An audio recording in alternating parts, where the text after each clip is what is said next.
America, Israel ஆகிய இரண்டு நாடுகளும் இணைந்து ஈரான் மீது நடாத்திய தாக்குதலால் அனைத்து நாடுகளும் ஏதோ ஒரு வகையில் பாதிக்கப்பட்டிருக்கின்றன.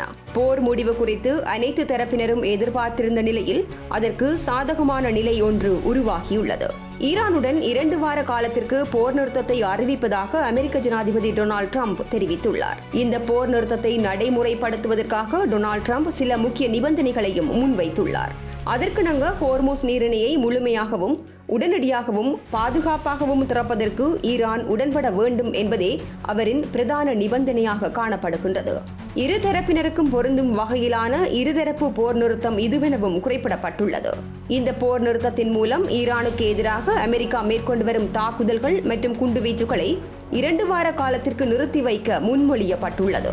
போர் நிறுத்தம் குறித்து அமெரிக்க ஜனாதிபதி டொனால்ட் ட்ரம்ப் தனது ட்ரூத் வலைத்தளத்தில் வெளியிட்டுள்ள பதிவில், பாகிஸ்தான் பிரதமர் ஷேபாஸ் ஷெரீப் மற்றும் ஃபீல்டு மார்ஷல் ஆசிம் முனீர் ஆகியோருடனான உரையாடல்களின் அடிப்படையில் ஈரானுக்கு எதிராக இடம்பெறவிருந்த தாக்குதல்களை நிறுத்தி வைக்குமாறு அவர்கள் விடுத்த கோரிக்கைக்கு இணங்க ஈரானுக்கு எதிரான குண்டுவீச்சு மற்றும் தாக்குதல்களை 2 வார காலத்திற்கு நிறுத்தி வைக்க தாம் சம்மதிப்பதாக குறிப்பிட்டுள்ளார்.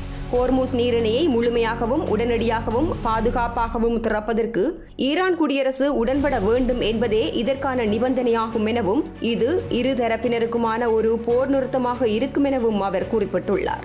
ஈரானுடனான நீண்டகால அமைதி மற்றும் மத்திய கிழக்கில் அமைதியை ஏற்படுத்துவதற்கான ஒரு உறுதியான உடன்படிக்கையை நோக்கிய பயணத்தில் தாம் வெகு தூரம் வந்துள்ளதாகவும் இந்த 2 வார கால அவகாசம் அந்த உடன்படிக்கையை இறுதி செய்து பூர்த்தி செய்ய உதவும் எனவும் அவர் கூறியுள்ளார். அமெரிக்காவின் ஜனாதிபதி என்ற ரீதியிலும் மத்திய கிழக்கு நாடுகளின் பிரதிநிதியாகவும் இந்த நீண்டகால பிரச்சினைக்கு தீர்வை நோக்கி நகர்வதை தாம் கௌரவமாக கருதுவதாகவும் அவர் குறிப்பிட்டுள்ளார். ஈரான் மீது நடத்தப்பட இருந்த மிகப்பெரிய தாக்குதலுக்கு சில மணி நேரங்களுக்கு முன்னதாக டொனால்ட் ட்ரம்பின் இந்த போர் நிறுத்த அறிவிப்பு வந்தது அனைத்து தரப்பினரிடையேயும் ஒரு நம்பிக்கையையும் அமைதியையும் உருவாக்கியுள்ளது.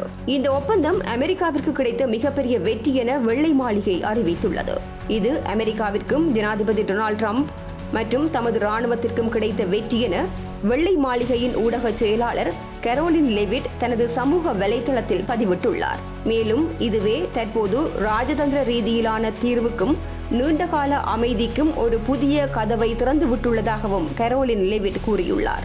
அத்துடன் டொனால்ட் ட்ரம்ப் தற்காலிக போர் நிறுத்தத்தை அறிவித்ததை தொடர்ந்து ஈரான் மீதான தமது குண்டுவீச்சு தாக்குதல்களை 2 வார காலத்திற்கு இடைநிறுத்த இஸ்ரேலும் சம்மதித்துள்ளது. ஹோர்முஸ் நீரிணை ஊடான கடல்வழி போக்குவரத்திற்கு 2 வார காலத்திற்கு பாதுகாப்பான பயணத்தை உறுதி செய்வதாக ஈரானும் அறிவித்துள்ளது. போரை முடிவுக்கு கொண்டு வருவது தொடர்பில் அமெரிக்காவுடனான பேச்சுவார்த்தைகளுக்கு இந்த இடைநிறுத்தம் பயன்படுத்தப்படும் எனவும் குறிப்பிடப்பட்டுள்ளது. ஏப்ரல் 10 பாகிஸ்தான் தலைநகர் இஸ்லாமாபாத்தில் பேச்சுவார்த்தைகள் தொடங்கும் என அமெரிக்கா மற்றும் ஈரான் உறுதிப்படுத்தியுள்ளன. போர் நிறுத்தம் அறிவிக்கப்பட்ட நிலையில் அதற்கு ஈரானும் சாதகமான பதிலை வெளிப்படுத்தியதை தொடர்ந்து சர்வதேச சந்தையில் ஏற்ற இறக்கங்கள் பதிவாகியுள்ளன. அதன் அடிப்படையில் உலக சந்தையில் கச்சா எண்ணெயின் விலைகள் சரிந்தன. இன்று பிராண்ட் கச்சா எண்ணெய் விலை ஒரு பீப்பாய் $109.77 $95.068 சரிந்துள்ளது. போர் நிறுத்தத்தின் ஒரு பகுதியாக ஹோர்முஸ் நீரிணையை கப்பல்கள் அனுமதிக்கப்படும் என்ற அறிவிப்பே எண்ணெய் விலையின் வீழ்ச்சிக்கு காரணமாக உள்ளது. அதேபோன்று உலக சந்தையில் இன்று தங்கத்தின் விலை அதிகரித்துள்ளது.